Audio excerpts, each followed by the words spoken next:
Partiti per la serie numero 3, alla corsia 2 da Ponte Francesco Clodia Piscina in Fitness, in corsia 3 Rigon Ettore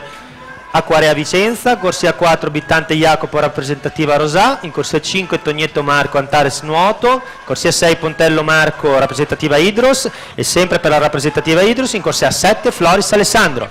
Sono in partenza per la serie numero 2. Alla corsia 1 Finotto Andrea Ranazzurra, corsia 2 Cestera Alessandro Antares Nuoto, in corsia 3 Facchina Alessandro Sportivamente Belluno, in corsia 4 Gorda Luca Adria Nuoto, alla corsia 5 Balbinot Filippo Piave Nuoto, in corsia 6 Siviero Marcello Leo Sport, in corsia 7 Argento Riccardo rappresentativa Idros.